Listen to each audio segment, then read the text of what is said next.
Hello, all. Welcome to this morning, this afternoon, this Saturday of the Chameleon Academy live session. We are in Community Academy. Office hours are now in session. Boy, I've got some harsh shadows here. Yes, I am in my very Spartan-looking background because I'm at work again, everybody. I will be my studio will be set up for my class 3D printing for reptile keepers for the next 2 weeks. Hello, Chris. Hello, Christopher. Erosiana. Hello, Mikey. Troy. Hey, everybody. Scott, how's it go? Your Florida's here. Hello, Scott. Hello, Stephanie. James, Nicholas. Oh, we got a good group here. Bulgaria. Yeah. Hey, look at that. Look at that, everybody. We all love the international. And of course, well, everybody's international, right? Hello, Cupid and Broken Code. Well, everybody. All right. Just got to notice that it seems like we're having an issue with the connection. Well, let's hope that doesn't go on forever. But okay, we don't need to see this paper towel. But so anyway, how is everybody? Got somebody from Texas. Of course, I got my coffee here that was lovingly made by my wife, Yvette, Misty Mountain Fance, who has always been supportive. Oh, Washington. Wonderful. Hello, bud. And Germany. Oh, no. Katrine, you're in the hospital? Well, what's going on over there? Hello. Well, at least you're here. Yeah, it's pretty late over there, isn't it? Well, welcome. So everybody, you all know that today's a naming day. And so very soon I'm going to be pulling out some O'Shaughnessy's Chameleon. Now, I don't know how many of you are familiar with the O'Shaughnessy's Chameleon. It's a Kaluma from Madagascar. Let's see, Katrine's got a total knee replacement. Oh, wow. That sounds serious. All right. Okay, yeah, and Chris is already campaigning for the name Verde. Eduardo, hello from Mexico. Excellent. All right, this is going to take a sip of coffee. So let's go ahead and get a background.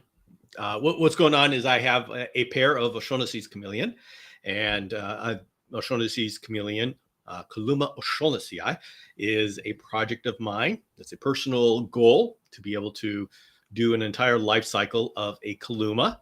I've just done a little bit of pieces of the life cycles. So I'm going to do the entire life cycle of a Kaluma. And that's my personal growth goal. And of course, I'm going to bring you all along with me. And so O'Shaughnessy is a smaller Kaluma. It's like a cousin relative of the Parsons chameleon, and it lives in the Rona-Mafana area of Madagascar, kind of like the central area for those familiar with Madagascar. And and so they're just a wonderful. They're kind of like a large panther size Kaluma, and they're just so beautiful. I'm going to go ahead and bring out. Should we start with the male or the female? You know, this is a complete audience-driven show. You want to start with the male or the female? I'll find a stick, and you guys talk about what you want. Oh, let's see. This stick is going to be way too large. Oh well. All right. So I see one vote for the male. Let's see. Give me a second here. All right. Come on, dude. Yeah, he's looking at me saying, "What? What do you want, peasant?"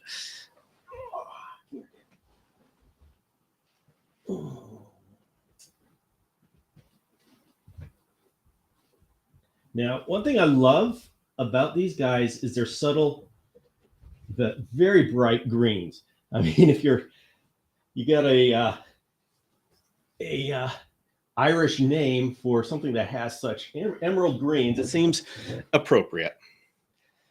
But he may or may not show off his beautiful colors in this situation, they get kind of dark, but this is, and I'm showing us the eye. Yeah, see, he's not showing off his colors, but you can see the turquoise in the gular. He's got that very nice rostral process up on that's the blade nose thing. And here's something interesting. He is a wild caught. There are no captive hatch O'Shaughnessy available. If you see on his back, he's got markings that are like upside down U's. Those are scars from fights that he had in the wild. So those would be bite marks. Looks like from other chameleons. So he was in a fight with other chameleons, and well, I don't know if he won or not. So yeah, he's pretty dark right now. So he's not going to be doing his greatest showing. But if you look at my Instagram, you're going to see a lot of very nice pictures of them. And so anyway, this is the male, and we need a name. So let's see. We've got Shamrock and Clover. Oh my gosh, Shamrock and Clover. I like that a lot. Sheamus. And oh, everybody's going ladies first. I should have done the lady then. All right. Nandor, Laszlo, someone watches What We Do in the Shadows. Oh, sorry, guys. I should have done female. I did not wait long enough. Totally need to name them Irish names. Okay. You know what? I'm really liking Shamrock and Clover. Chandler loved the bite marks. Yeah. Yeah. Mother Nature is not a nice place. It keeps wanting to kill everybody. He looks like a Connor, warrior chameleon. I call my Irish friend Shannon Shenanigans. Shenanigans. I like that one. Laszlo and Nandor. Oh, Nicholas, you already put yours in. Shamrock and Clover vote 2. Rob Roy. All right. Patches O'Hooligan. Hello, Steve. I guess hello, Genevieve. Yeah. Now this, you know what? Oh gosh, I don't even like showing him like this because he's just so dark, and I'm under an air conditioning vent, and so he's cooled off. So he is not showing his best sign. I'm sorry, dude. I'll have to post a video or something of his best because he's now saying, yep, it's kind of cool and don't like this area. But so I'll post a better, in fact, I'll post a better video and picture of them. Just on the Instagram, you'll see a lot, but they are so gorgeous, except now. And you can see so mild-mannered. I don't like holding my chameleons, but there's always something to be said about them being calm. So I'll bring out the female. Hey, Jim. Hello. So yeah, Jim, as I was saying, this is just he's not showing off the best colors. Wonder what would happen if he saw a female. Shall we try it? How's the parasite load? Chandler, I am still looking at the parasite load. They actually just came in. So I had some from a previous one, and there was very little parasite load. These guys I have been stabilizing, and next week we're going to be doing our parasite checks. Come on, dude. Let's see. All right. Where are you, lady? There we go. Hey. So just hang tight, everybody. Yeah, of course, the tail. And this is the female. Now, we can see if he brightens up in the presence of a female. So you're going to see she doesn't have the rostral process, but she has the very nice seafoam greens. Yeah, okay. This is quickly getting out of hand here. But there we go. Leaduth, Bill has so many beautiful gems that we haven't seen. Well, yeah. So anyway, it looks like they're not going to react to each other. They're probably too busy reacting to me, and he is going to take a dive into my lap soon. So, but the thing about O'Shaughnessy's eyes is O'Shaughnessy eye. It's a very rare chameleon, rarely seen, rarely kept, and I just decided I am going to work with the O'Shaughnessy eye and work with them seriously. And I hope, of course, to be able to establish them as captive hatch. And they're just such a nice chameleon. And thing is, there's a lot of nice chameleon species out there, and we just don't have the time. We don't have enough serious people working with them to work with them all. So it's something like we just have to decide which ones we want to be left with when Madagascar closes. And let's see, just give me a second to put these away. Stay. There we go. Thank you for going through that. I meant to say, let's see, Nicholas says, I'm getting some in November. Oh, you're getting O'Shaughnessy eye. Okay. She looks a lot like Parsons. Yeah, they do look like a lot of Parsons. Imagine a panther chameleon size Parsons.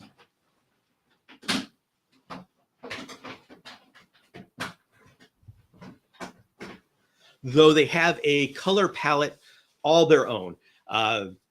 The emerald greens and the bright turquoise gular is just unique to this species, and just so beautiful. Obviously, they weren't showing those off sitting on my hand. They're wild caught, and so they're very new to captivity.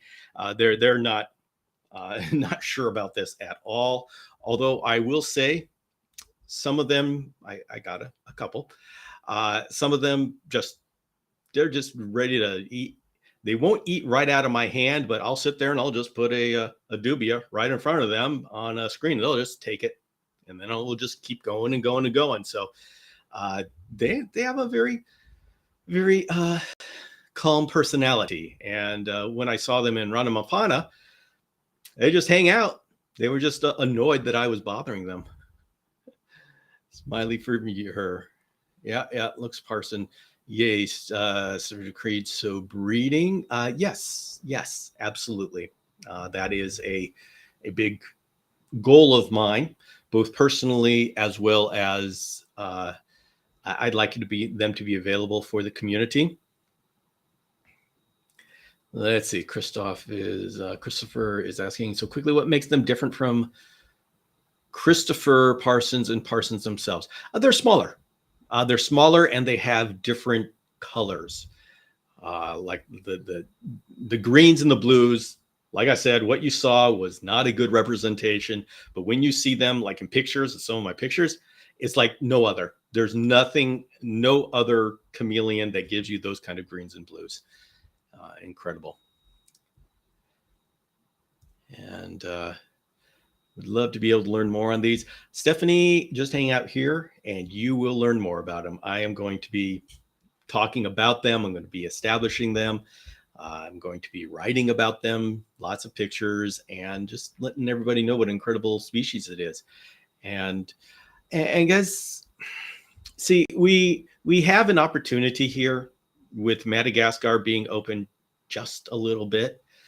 And, people, what's been really good is some serious breeders have taken advantage of this. It's not like before. Madagascar was closed for like 20 years or so.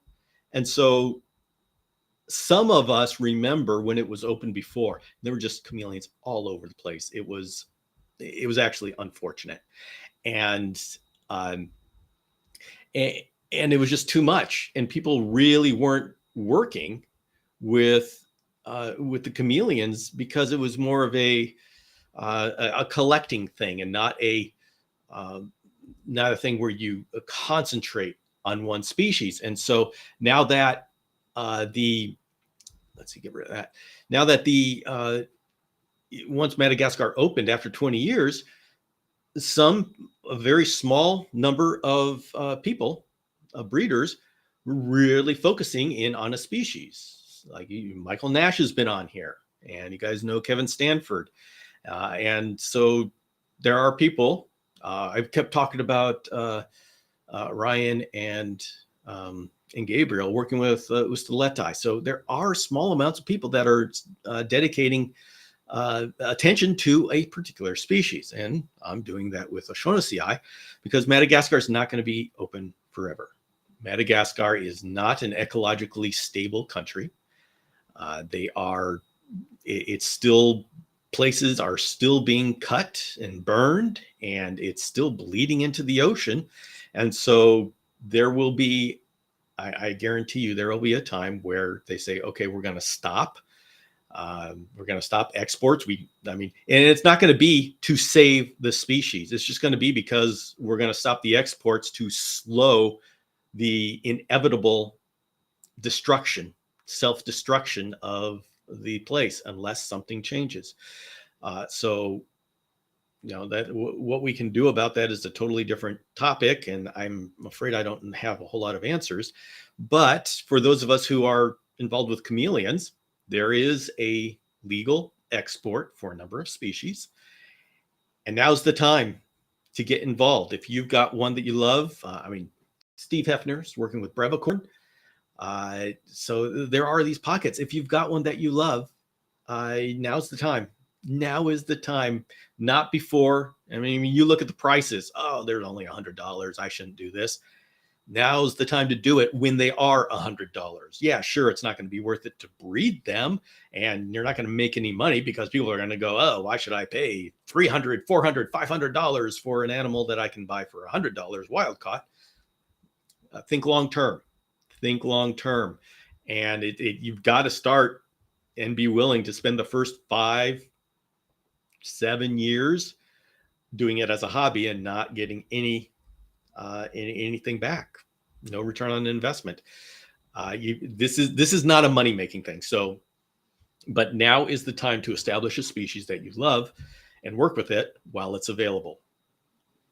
I tried to do this with Quadricornis, and I had a consortium going. We're all going to be working with Quadricornis, and we were all started bringing in, and Cameroon literally shut down right in the middle of us getting all of the bloodlines that we needed.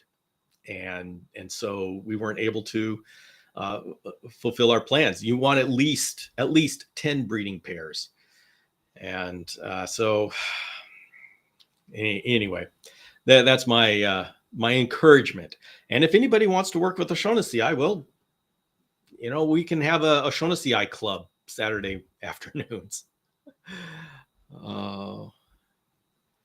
Let's see. It's so cool. I miss my orange eye Parsons. She was a giant. Yeah. Parsons are so nice.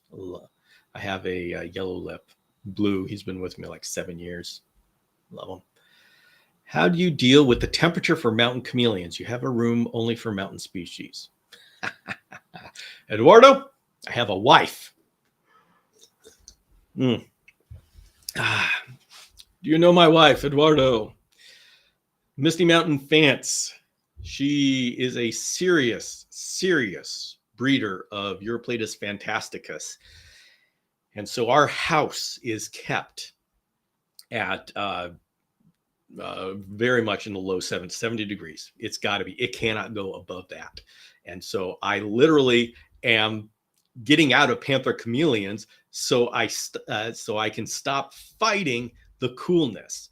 And so it's perfect for O'Shaughnessy. And but I do it with the air conditioning.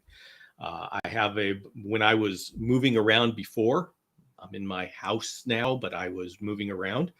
I would have these portable air conditioners that would go. I was moving around the Bay Area in California, and a lot of those places don't have air conditioning. And so I would have individual air conditioners in every room that I had the chameleons, and I would just take them with me. but air conditioning is the way you got to go. So right now I've got central air conditioning, and it's really set up nicely, unless you're a panther chameleon.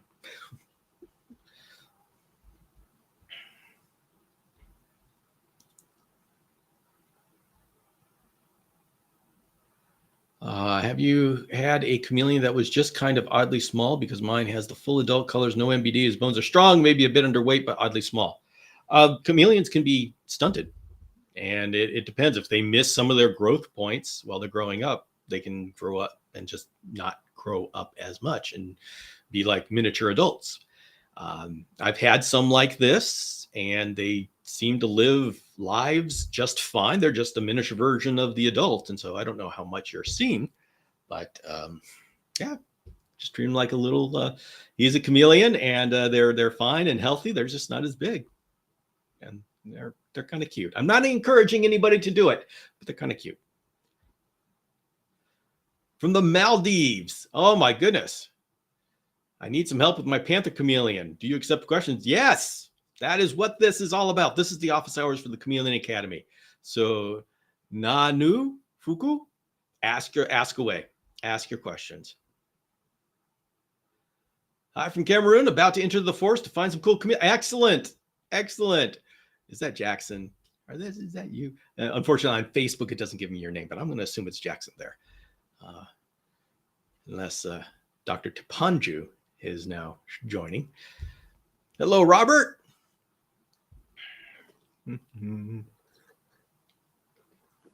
Okay, Christopher is asking about the O'Shaughnessy. Do they overlap with the other parsoni? The O'Shaughnessy are relatively close to the yellow lip. Now, and I say that because I saw the yellow lip and the O'Shaughnessy in the same basic area. They're not in the exact same area, but I actually don't know how much they overlap, and I haven't looked at the entire range of the O'Shaughnessy. So I will have to get back. That's an interesting question. I want to know the answer, and so I'm going to figure that out. And I will, the next time we meet, I will know the answer to this question.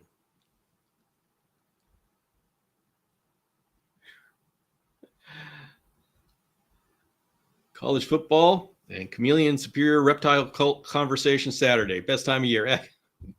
Well, Troy, I'm glad I could be part of it. Nicholas is working with brevicorn as well. Yes, excellent.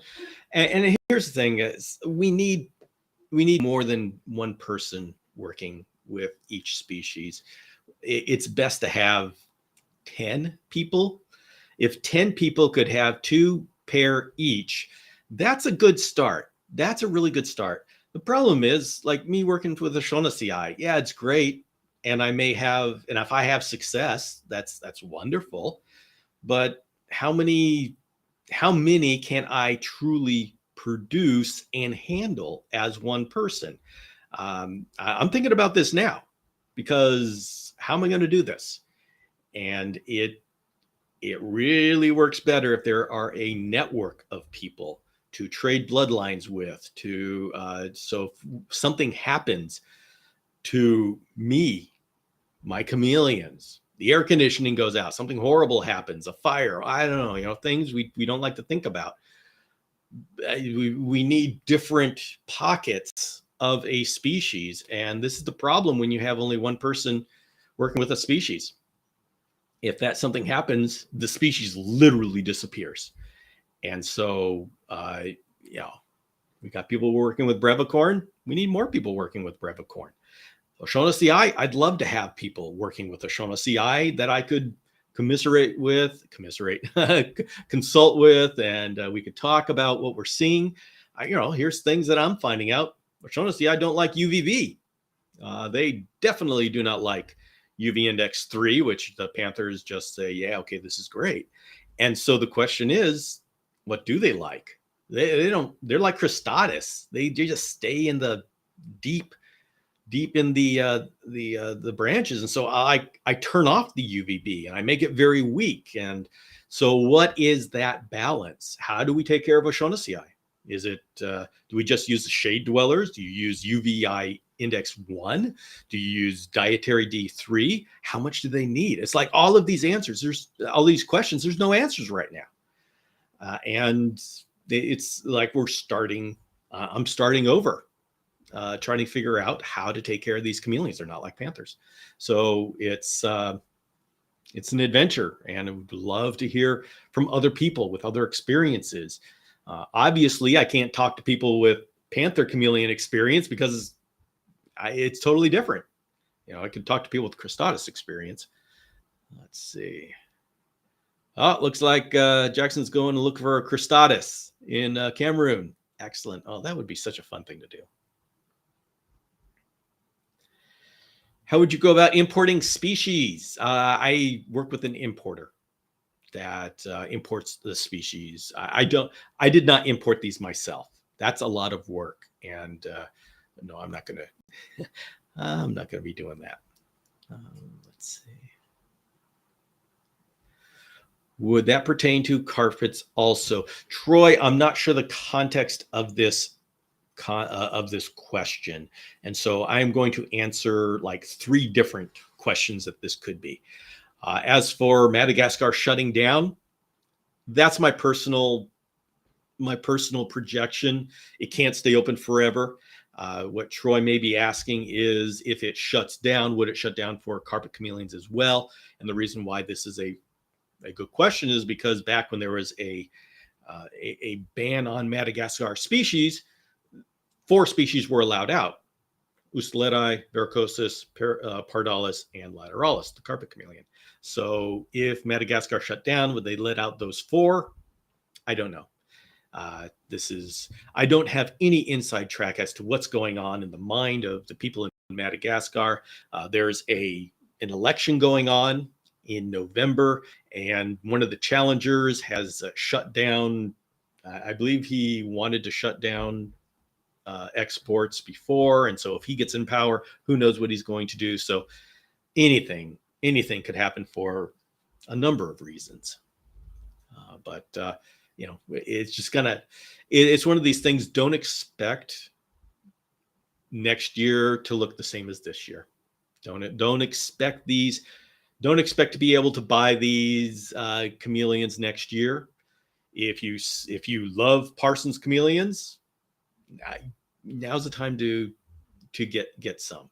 If you love carpet chameleons, now's the time to. If you want wild caught Parsons and carpets are available as captive hatched, absolutely recommend those over any wild caught. But if you want to establish a breeding colony of any of these that don't have captive hatched available, now is the time to start, because once you establish them, you lose a couple because they were sick. Okay, so you are even of old age, and so you got to replenish them, and you've got to establish a solid breeding group, even a small group, and it takes time to do that. So don't wait.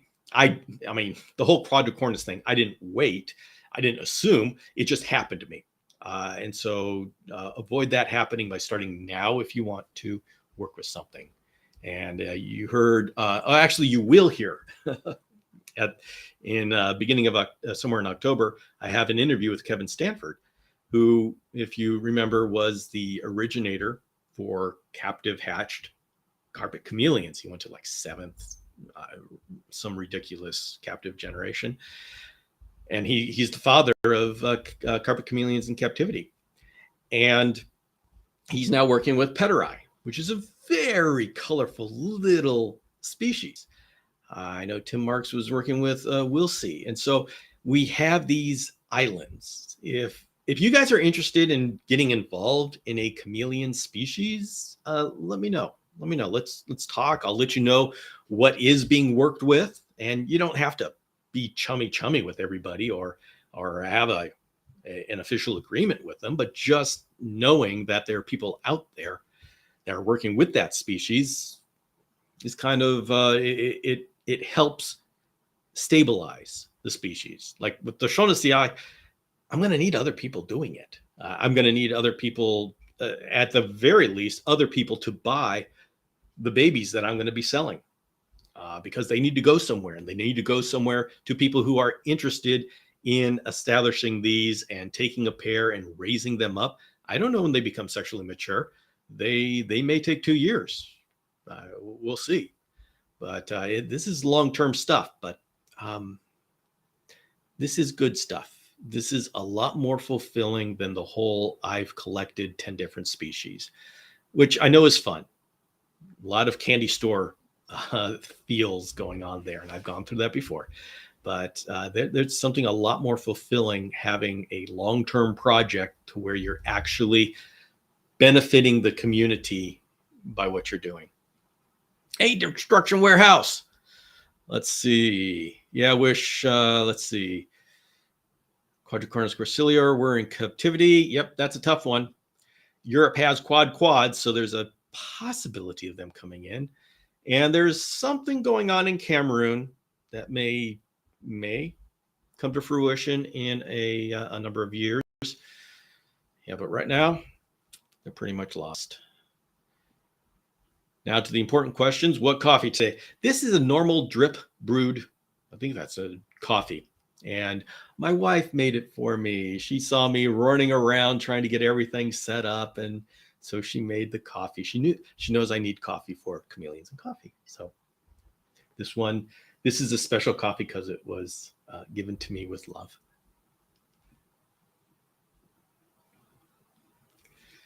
What basking temperatures do you have on them? Jim, I have no basking. They are not interested in basking. They do not want, they don't want it warm. They don't want to warm up. And so they're very happy staying away from it. I mean, I have 4-foot tall cages. They literally stay.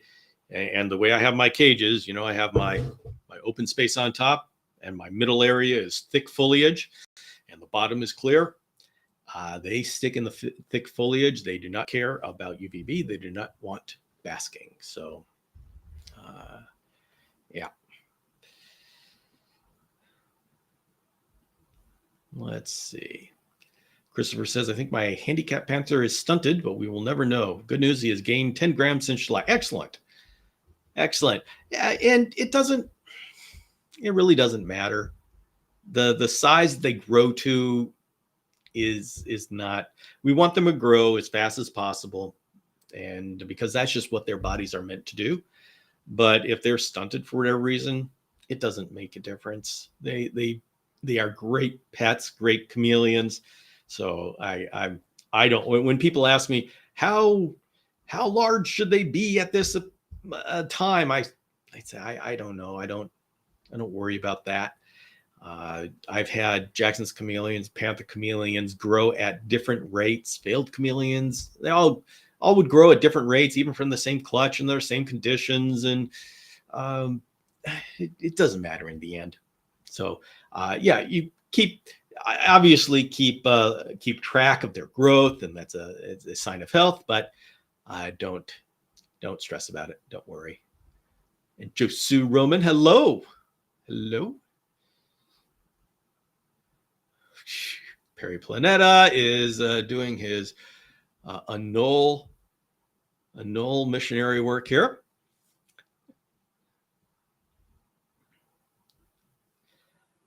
Okay, Two Turtle Tom saying, I have been really surprised how few people are breeding any other species of chameleon except the panther. Oh, Two Turtle Tom, yeah, it's getting better, and by better I mean more diverse as far as serious people. But the thing about panther chameleons is you can make money on it. I mean, it's a tough way to make money. I mean, don't go into panther chameleon breeding if you decide you want to have a successful business. Go into it because you are having fun, and you may as well make some money while you're at it. But yeah, panther chameleon, it's just you get a return on investment, and so it is financially worthwhile to do panther chameleons. But like O'Shaughnessy eye, I mean, I'll charge a price that makes it worth breeding them, but there's going to have to be a lot of awareness that goes on for anybody to say, oh, what's that chameleon?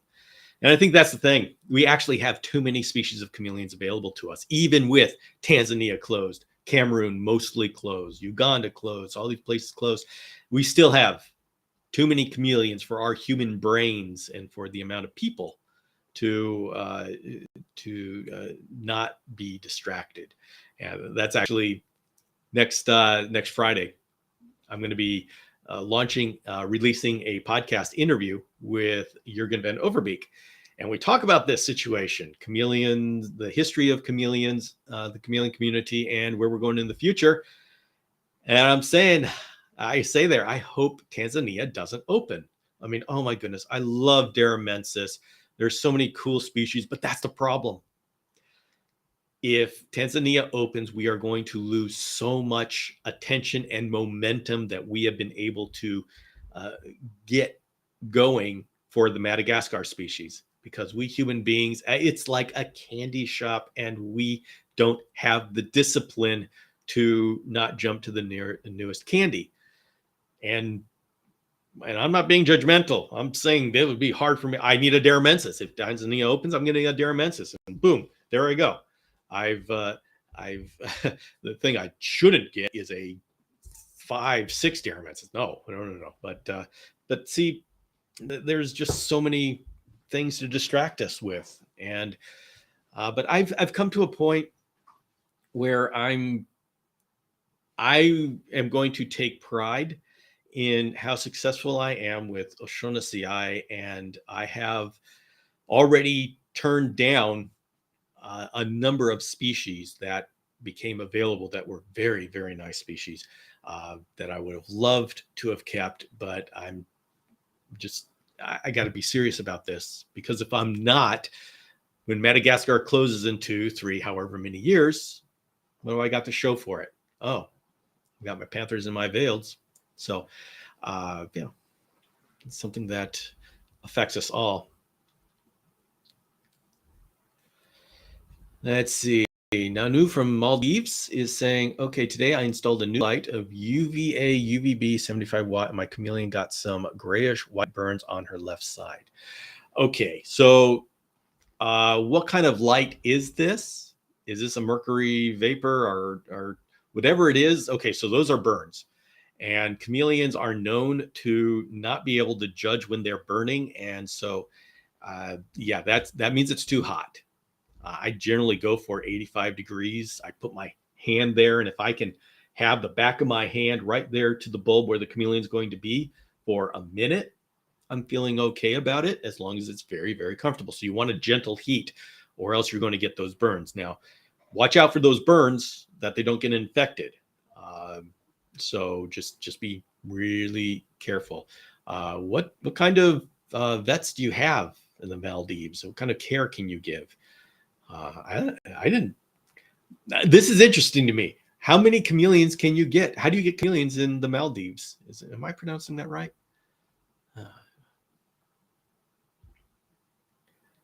See, Chandler, I would gladly join you with O'Shaughnessy. All right, I'll take all the help, all the people that want to be part of this. Glad you have figured all these questions for us. Yeah, the thing is, Stephanie, there's just so much, so much of the care guides that we have are based on panther chameleon and veiled chameleon care. And the thing is, that's such a small corner of the chameleon world. There's so many different, like the mini kalumas that Michael Nash is working with, and finding out how the bioactive, which we usually say, no, we don't need bioactive with chameleons. Now it becomes something that's a whole lot more important. And we're learning more about the hydration of chameleons. And the thing is, veiled and panther are just so tolerant that you're not going to be learning the best chameleon.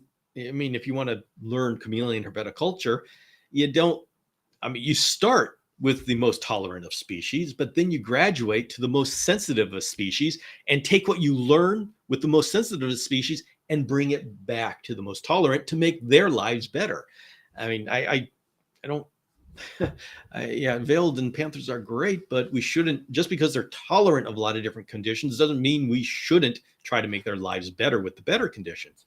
So, yeah, I don't think me learning UVB requirements for O'Shaughnessy is going to help with panther chameleons. But when we start learning how different chameleons accept different hydration methods, well, we can go back to panthers and veils and say, okay, how can we implement husbandry for them better? So this is a big, long journey, and I love. I am so glad that I started this so early in my life, and so I've been able to spend my entire life uh, loving studying chameleons. I mean, the first 10, 20 years were very, very, very slow. Anybody starting today can learn as much in 2 weeks as I did in 10 years, just because of how much information is available, how much good information is available, and how far we've come. So you all here have gotten such a great head start. And so you've got such a great life of exploration and discovery ahead of you. I am grateful that I probably have about 20 years left. Robert Hayes, how is it? Yeah, I'm just grateful that I am here at the point where there's so much information available. I've been able to do the podcast, which I counted up. I have had over 100 people from around the world on the podcast. 100 people who have given me different information, different perspective, different experiences. It's such an amazing time to be able to study chameleons, and it's just so wonderful to be in the middle of it. And of course, I have all those podcasts released, so you all can listen to those 100 people as well on your journey. And you are welcome to come to different conclusions than I did, but yeah, let me know what you think. You've got all the same information as I did. You've heard my conclusions. What are your conclusions? You come up with something different? Do you have other perspectives? That's what Chameleon Academy is all about. That's why I'm doing all of this, is to continually grow and push forward. So this is wonderful, and I get to spend Saturday afternoon with a bunch of chameleon people online. I mean, this is incredible, and I'm glad you're all here. As you know, everybody thinks about, the thing is, it's so much more fun having all of you here with me doing this. And I just spilled coffee on me. Sheesh. I am now talking with my hands while I'm holding coffee. That's not smart. Anyway, it's just a whole lot more fun having a lot of people to do it with. So I am grateful that you all have chosen to be part of the Chameleon Academy, listening to the podcast, listening to my travels all over the place, and hanging out on a Saturday afternoon talking chameleons. This is just so. Anyway, that's my positivity for the day. Let's see. Christopher says, I want carpets and Parsons, so many, but I don't want to overdo it. Well, you've got definitely two different sides of the spectrum there. You got the little carpets and the huge Parsons. I would suggest picking one. It is a pain in the butt to have all that those different sizes of feeders. But then again, if you breed, well, then you've got to do all those sizes of feeders anyways. So let's see. I went from 1 veiled to 7 chameleons in 2 months because of you, Bill. Oh, I plead guilty.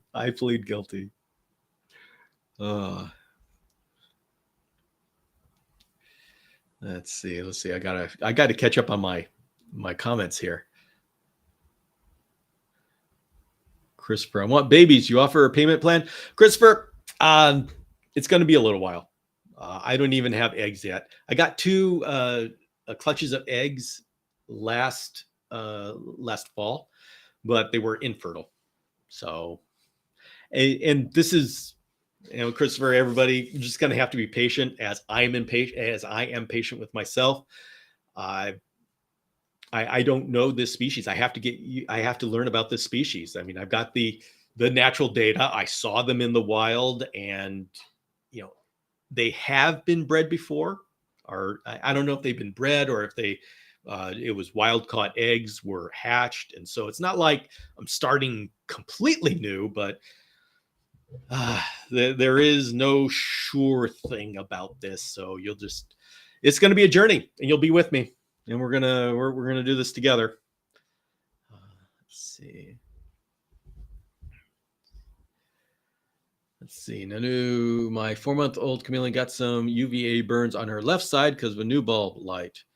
Looks like a whitish patch. Is this a big problem? Nanu, once it heals, it's not a problem. It will never grow back. You will always look white and grayish.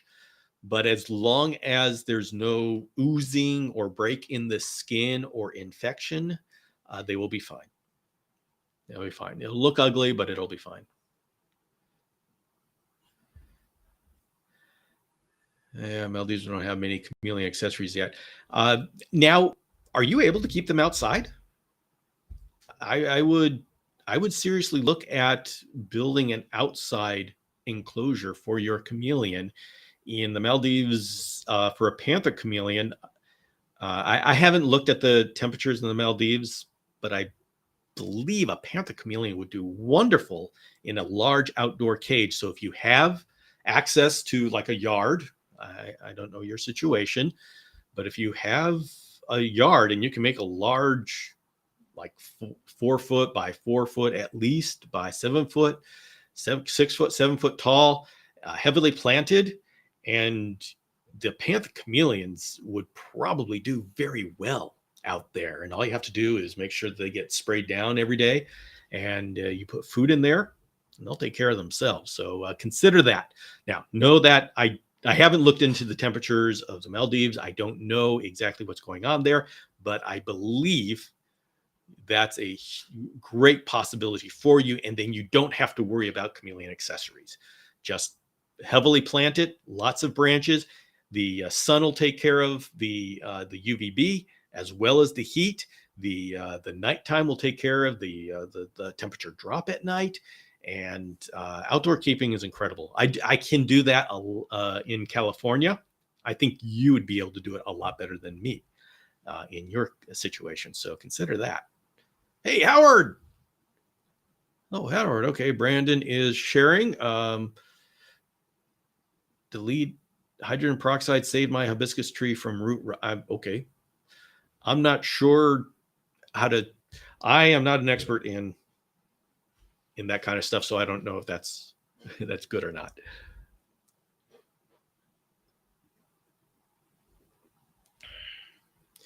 Even though they do not gravitate to the UVB heat, do you still offer it, or is it just plant lights you have for their setup? Jennifer, I do offer it, but on a much limited basis. And on my larger cages, on my smaller cages, I actually don't, because they hide from it.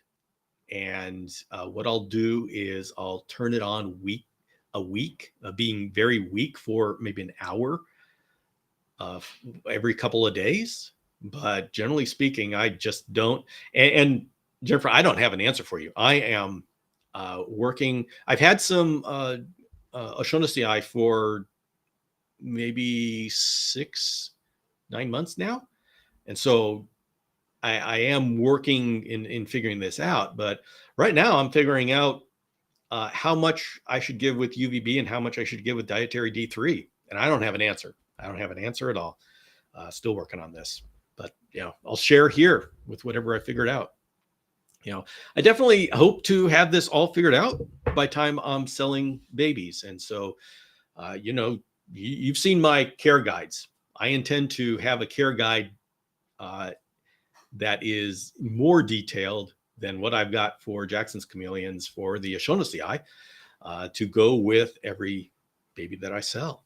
So I've got a little bit of time to figure it out, but I can assure you that when I'm ready, if I am successful with this and I am ready to get O'Shaughnessy out there into the community, they are going to be coming with the absolute best care manual in history. So I will definitely do that.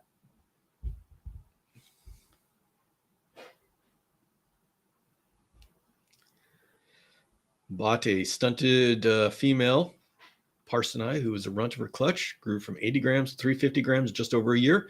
They can really get growth. Yes, yes. And that's the thing. If you can get a chameleon that is young enough, even if they're stunted, if they have another growth spurt left in them and you feed them, they can catch up. Yeah, this is and that's really cool. Are you misting and fogging the same as Panther for the O'Shaughnessy? More. And fogging is just incredible for these chameleons. They and I've actually had a little bit of problem with it getting too wet inside the cages, and so now I'm working with the other side of things. So it's yes, O'Shaughnessy like the very humid, and fogging allows me to give them that very humid without having so much water go through.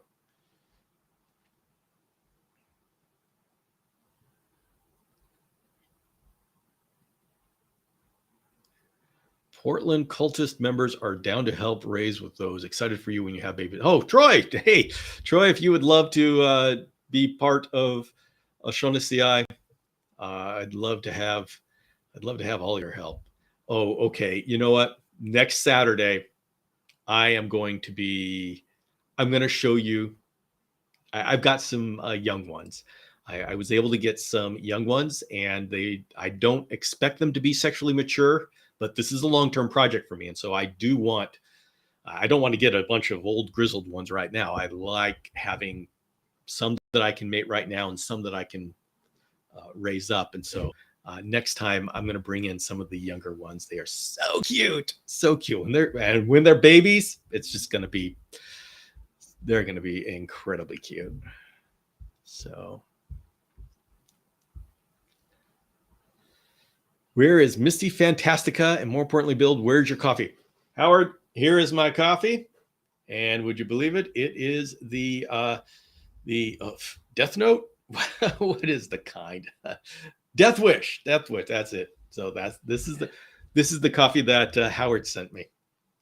Thank you, Howard.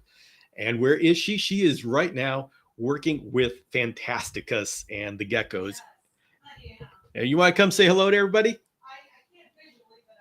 Oh, okay. She can't. She's not ready to be seen by the world, but she can come over and say hello.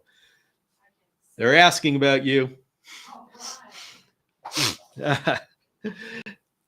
So right now she is, for those who don't know, my wife, Yvette, and she's going to come say hello, but she says she won't come on camera. She works with Fantasticus geckos, Europlatus fantasticus, it's the satanic leaf-tailed gecko. And since the summer comes, she can't ship babies during the summer months because it's just too risky. Fantasticus come from the mountains of central Madagascar. I got to see them when I went there. It was wonderful, but they need it cool. That's why my house is at 70 degrees. But so she can't ship during the summer when it's like 90, 100 degrees. And so all the babies just keep coming, and she keeps raising them.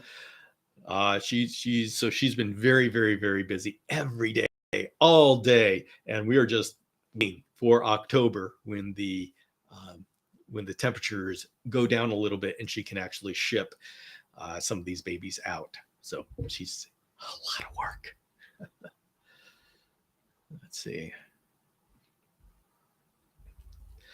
Bill, do you have an estimate on how many people are actively breeding chameleons in the U.S.? No, I don't. I don't. There is no numbers. We don't know. We can tell how many panther chameleon breeders are here, but everybody else is just splintered all over the place. No way to tell. So, oh boy. All right, everybody, it's coming to the end, so I'm going to rush through these chats. I can't go over too much because in an hour, I've got to teach a class on 3D printing for reptile keepers. Let's just do very quickly. Oh, Joanne's here. Hello, Joanne. Very quickly, got this panther chameleon a week ago. This guy's not eating much, always roaming around the cage. How can I make her eat? We have waxworms. Okay, Nanu, you may, I don't know what, if they're pacing around the cage, they're generally not happy with the cage. And usually you have to get a larger cage and fill it with branches. Go to chameleonacademy.com. That's my website. And you are going to see a number of tutorials on how to take care of chameleons. Go to my Panther Chameleon profile, and you're going to see an extensive care guide to taking care of panthers, and that hopefully will answer many of your questions. And if after reading that you have more questions, you can come back next Saturday at this time and ask questions here. These are my office hours. This is for you to ask questions. So come next, go ahead, do that research, and then come back next Saturday and ask your questions. And I'll help as much as I can. Yeah. Such true Death Note. Don't start writing names in that book. Yeah. Sorry about that. Yeah. Oh, I love that. I only got to the first half, through the first half. But no, I did not watch Ahsoka episode 3 because my daughter has been out, and I can't watch Ahsoka without her. So she comes back tomorrow, and so I get to watch it tomorrow. Where can I get the Chameleon Academy coffee cup? Go to the chameleonacademy.com. On the front of the webpage, you just scroll down a little bit, and you're going to come to my merch shop, and you can buy a coffee cup there. So, does your wife keep any of your plays besides fans? No, Chandler. She is a fant-only girl. So Joanne says hi. Oh, you got to come and say hello because I gotta. I'm not coming over. Okay. Oh, thank you, Joshua. Really appreciate that. All right. She's not going to be able to come over. She is knee deep in Baby Fantasticus. So, she is now online. So we'll say, hello, Misty Mountain fans. Hello, Yvette. So everybody can say hello to there. And I'll answer this one more question here. Cheers to Death Watch. My 1-year-old Vale hasn't pooped since Monday. Small dose of cat lax in water. Any suggestions? I would just say turn on the misters and just let them run. Let the misters run. Let them sit in the rain for half hour, 45 minutes. That usually helps them move. If it's more than that, there may be a problem. I've never tried cat laxatives in water, so I don't know how that would go. So, how do we join the 3D print class? Ron, I'm going to be having another class in October. So the Chameleon Journal comes out on October 1st, and I'm going to have the 3D printed files there for you guys all to use, anybody to use. And the class is going to be like the second week of October, and it'll be live. And so I'll be doing 4 live sessions in October. It's a copy of the class that I'm doing right now. Okay, but you can find out. Ron, are you part of the Chameleon Academy? Have you signed up to the Chameleon Academy newsletter? You can do that. Go to chameleonacademy.com, and there's a place where you can sign up on the newsletter. Go to the journal, Chameleon Academy Journal, and at the bottom there, it says sign up for the newsletter, and you'll get all the information there, or just hang out on these live sessions, and I'll keep talking about it. So, all right, everybody. I will have to go and get ready for my class. I got to set up my 3D printer back there and get all ready. We're going to be working on designing in 3D space with a CAD program. Woo! And I get to see Mikey there. But everybody, thank you so much for joining me here. And oh yeah, I got a couple of here's my announcements. I actually got some announcements going here. There we go. If anybody here is buying anything from the BioDude, UVB lights or bioactive soil or Mist King stuff, use Chameleon 10 as a coupon code, and you're going to get 10% off the BioDude. And then I get a kickback too, but you get 10% off. And so that is something that can really help, especially if you're buying like those 36. This is what I get. You get these big bags, 36 quart bags of terra firma. That is my favorite bioactive soil that I go through so many of these. That's why I had to become an affiliate. So I could get 10% off on all of the bioactive soil I've been buying. But so anyway, there's that. And I'm going to be sending out a newsletter, a newsletter for the Chameleon Academy newsletter tomorrow, I believe. I'll be doing it tomorrow. And so if you want to sign up for a newsletter, you will get a monthly email from the Chameleon Academy from me. And I talk about everything that I'm doing in the Chameleon Academy. Just sign up for the newsletter, go to chameleonacademy.com and see where it says newsletter. You can just scroll down to where it says newsletter, or I think it's in the menu, and sign up for that. And you'll get it in your email. And it also, that's where you get your notifications of when the next issue of the Chameleon Academy Journal is released, which is going to be in a month. But I'll be sending out an email a Sunday, tomorrow night. So anyway, thank you all so very much for joining here, and I'll see you later.